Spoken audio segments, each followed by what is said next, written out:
दोस्तों, भारत के सबसे बड़े मिशन चंद्रयान 3 की उल्टी गिनती शुरू हो चुकी है। मतलब कि काउंटडाउन शुरू हो चुका है और अब अंतरिक्ष से इसी दौरान एक बहुत बड़ी खबर आई है जिसने भारत के वैज्ञानिकों को हिला करके रख डाला है। दोस्तों, चंद्रयान 3 से पहले ये बड़ी खबर आई है जिसके बाद में अब नासा से लेकर के चीन भी हैरान हैं, क्योंकि भारत का चंद्रयान ऐसे वक्त पर लॉन्च हो रहा है जिससे भारत को बहुत बड़ा फायदा मिलने वाला है। जी हाँ दोस्तों, चंद्रयान 3 की लॉन्चिंग की उल्टी गिनती शुरू हो चुकी है और पूरी दुनिया चंद्रयान 3 की लॉन्चिंग को लाइव देखने को बेताब है। लेकिन चंद्रयान 3 के लॉन्च से ठीक पहले एक बड़ी खबर सामने आई है जिसने चंद्रयान 3 के प्लान को अपग्रेड करने पर मजबूर कर दिया है। दरअसल दोस्तों, स्पेस में एक बड़ा चमत्कार हुआ है और भारत अब इस चमत्कार की परतें चंद्रयान 3 मिशन से खोलने के लिए पूरी तरह से तैयार है। दोस्तों, आखिर अचानक से स्पेस में ऐसा क्या चमत्कार हो गया है और भारत इस चमत्कार की परतें चंद्रयान 3 मिशन से खोलने के लिए किस तरह से तैयार है? क्या इससे चंद्रयान 3 की लॉन्चिंग पर कोई असर पड़ेगा या फिर इससे भारत के वैज्ञानिकों को स्पेस में क्या बड़ा फायदा मिलने वाला है? दोस्तों, आखिर बादलों से क्यों धातुओं की बारिश हो रही है, एक बड़ा रहस्य है जिससे अब परतें उठने वाली हैं। ये वो सवाल है जिनका जवाब मैं आपको इस वीडियो में देने वाला हूं, लिहाजा मेरे साथ आप बने रहिए, क्योंकि भारत का एक तरफ चंद्रयान लॉन्च हो रहा है तो उसकी लॉन्चिंग से पहले इस खबर ने पूरी दुनिया को हिला करके रख दिया है। और बड़ी बात तो यह है दोस्तों कि स्पेस में अब इसरो तगड़ा धमाका करने के लिए बेताब है।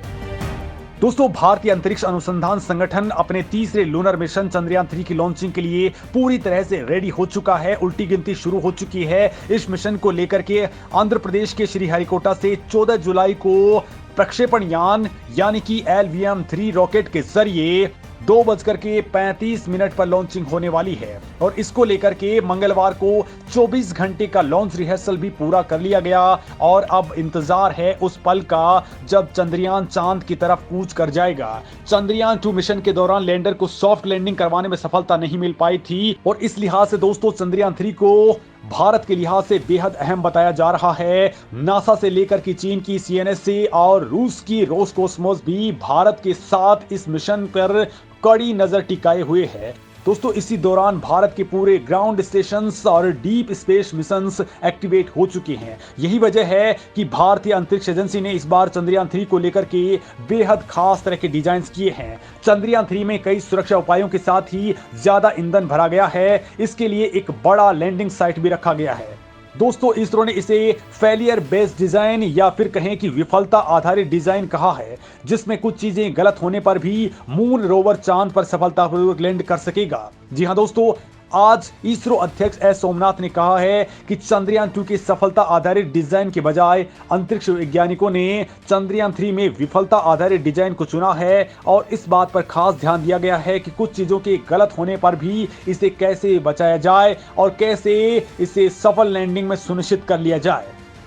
दोस्तों, चंद्रयान 2 के विक्रम लैंडर के सॉफ्ट लैंडिंग में असफल होने का पूरा ब्यौरा साझा करते हुए उन्होंने कहा कि जब हमने चंद्रमा की सतह पर 500 मीटर बाई 500 मीटर के निर्दिष्ट लैंडिंग साइट की ओर उतरना शुरू किया तो इसके वेग को धीमा करने के लिए डिजाइन किए गए इंजनों में उम्मीद से ज्यादा बल विकसित हो गया था।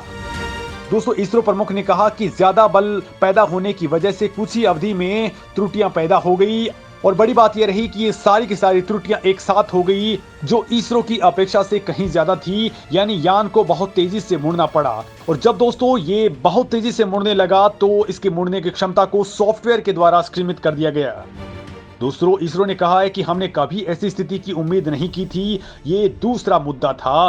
दोस्तों, सोमनाथ ने कहा है कि विफलता का तीसरा बड़ा कारण अंतरिक्ष यान को उतारने के लिए निर्धारित किए गए 500 मीटर बाई 500 मीटर का स्थान बहुत छोटा था। उन्होंने कहा कि यान अपना वेग बढ़ाकर वहां पहुंचने की कोशिश कर रहा था। ये सतह से करीब था और लगभग वेग बढ़ा रहा था। उन्होंने कहा कि संक्षेप में अगर हम कहें तो चंद्रयान 2 में समस्या ये थी कि ये पथ विचलन को संभालने की अपनी क्षमता में बहुत सीमित रहा। उन्होंने कहा कि चंद्रयान 3 में ईंधन भी अब बहुत ज्यादा है, जिससे इसमें काफी यात्रा करने या फिर पथ विचलन को संभालने या फिर वैकल्पिक लैंडिंग साइट चुनने की ज्यादा काबिलियत रखता है। उन्होंने कहा कि इस वक्त के विक्रम लैंडर में दूसरी सतहों पर अतिरिक्त सौर पैनल लगे हुए हैं ताकि ये सुनिश्चित किया जा सके कि ये बिजली उत्पन्न करता रहे ताकि ये चंद्र सतह पर उतर सके। दोस्तों ये बात थी चंद्रयान 3 को लेकर के, और चंद्रयान 3 को लेकर के भारत के वैज्ञानिकों ने दिन रात एक किए हैं। भारत के वैज्ञानिकों ने अपने इंजन्स के अंदर बहुत बड़ा बदलाव किया है, साथ ही अपनी टेक्नोलॉजी और एल्गोरिदम के अंदर भी बहुत बड़ा बदलाव किया है। लेकिन दोस्तों इससे पहले ही चंद्रयान 3 लॉन्च होने से पहले एक बड़ा खुलासा हुआ है जिसने इसरो को भी सोचने पर मजबूर कर दिया है। दरअसल दोस्तों ये सभी जानते हैं कि ब्रह्मांड अनंत है और वो अपने आप में बहुत बड़े राज समेटे हुए है। अब इंसान तकनीकी रूप से काफी ज्यादा विकसित हो गया है, ऐसे में रोजाना अंतरिक्ष से जुड़ी नई नई बातें सामने आ रही हैं। अब चंद्रयान 3 के चंद्रमा पर जाने से पहले एक अजीब घटना अंतरिक्ष में हो गई है। जी हां, अंतरिक्ष में एक ऐसे ग्रह की खोज हुई है जो बड़ा अनोखा है। मीडिया रिपोर्ट्स की माने तो खगोल विद्यों को एक नया ग्रह मिल चुका है जो एकदम शीशे की तरह है। ये अपनी ओर आने वाली 80% रोशनी को वापस भेज देता है। अभी इस पर खोज करना बाकी है, ऐसे में भविष्य में इसको लेकर के ज्यादा जानकारी मिल सकती है। खगोल विद्यों ने कहा है कि ये ग्रह पृथ्वी से 260 प्रकाश वर्ष से ज्यादा दूर है। यूरोप के exoplanet probing chops space telescope ने जब अंतरिक्ष जांच की तो इसकी खोज हुई है। खगोलविद शुरू से इसको लेकर के हैरान रह गई। ये कांच की तरह काम कर रहा है। इसका सूर्य जब इस पर रोशनी भेज रहा है तो ये 80% तक इसे रिफ्लेक्ट कर देता है। ये खोज एक्सोप्लैनेट को हमारे सौर के शुक्र ग्रह की तरह चमकता बता रहा है, जो चंद्रमा के बाद रात में सबसे ज्यादा चमकदार वस्तु है। आकार की बात करें तो दोस्तों ये वरुण ग्रह के बराबर है और इसका मतलब ये है कि हमारे ग्रह से काफी बड़ा है। साथ ही 19 घंटे में ये अपने मूल तारे यानी कि सूरज की परिक्रमा पूरा कर लेता है। इसका नाम LTT 9779 भी रखा गया है। वहीं दोस्तों ये ग्रह अपने मूल तारे से बहुत ज्यादा करीब है, ऐसे में वहां का तापमान 2000 डिग्री सेल्सियस तक रहता है। इससे ये साफ हो जाता है कि ये ग्रह जीवन योग्य तो नहीं है, लेकिन इस पर आने वाले वक्त में बहुत बड़ा रिसर्च होने वाला है।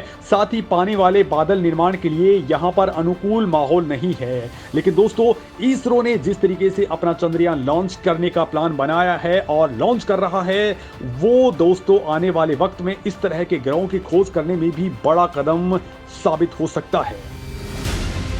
इसके साथ ही दोस्तों एक और बड़ी खबर सामने आई है जिसने नासा ही नहीं बल्कि चीन को भी हिला करके रख दिया है। दरअसल दोस्तों भारत के 200 वैज्ञानिकों ने 9 महीने तक एक दिन रात करके चंद्रयान 3 की कुछ ऐसी मशीनरी बनाई है कि इस पर पूरी दुनिया अब हतप्रभ रह चुकी है।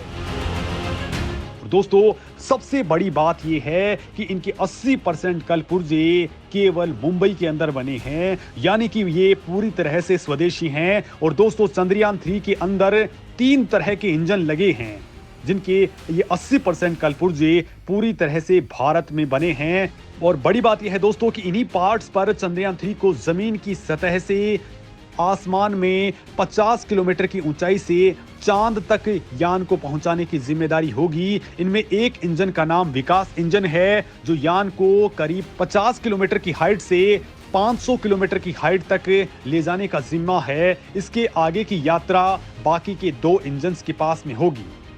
दोस्तों चंद्रयान 3 के इंजन 6 इंच से लेकर के 4 मीटर ऊंचे पार्ट से तैयार हुए हैं। चंद्रयान को तेज गति से चांद पर पहुंचाने की जिम्मेदारी विकास इंजन नाम के 2 इंजन और एक CE-20 इंजन पर है। और दोस्तों इसी के साथ में 20 से 25 थ्रस्टर्स इंजन लगाए गए हैं जो इस पूरे के पूरे चंद्रयान मिशन के लिए जिम्मेदार हैं। दोस्तों भारत के विकास इंजन का काम चंद्रयान के जमीन की सतह से करीब 50 किलोमीटर की हाइट पर पहुंचने पर शुरू होगा। विकास इंजन को करीब 50 किलोमीटर से लेकर के 500 किलोमीटर तक की ऊंचाई पर ले जाने वाला काम इसको करना होगा। वहीं यान को करीब 500 किलोमीटर से लेकर के 1100 किलोमीटर की हाइट तक पहुंचाने का जिम्मा CE-20 इंजन के पास में होगा, जिनका हाल फिलहाल के दौरान ही इसरो ने परीक्षण किया था। दोस्तों 1100 किलोमीटर से चांद तक पहुंचाने का काम थ्रस्टर्स इंजन करेंगे। थ्रस्टर्स इंजन अलग अलग चरणों में ये काम करते रहेंगे। साथ ही यान की ऊंचाई बढ़ाने, घटाने और दिशा को परिवर्तन करने में ये बड़ी मदद करने वाले हैं।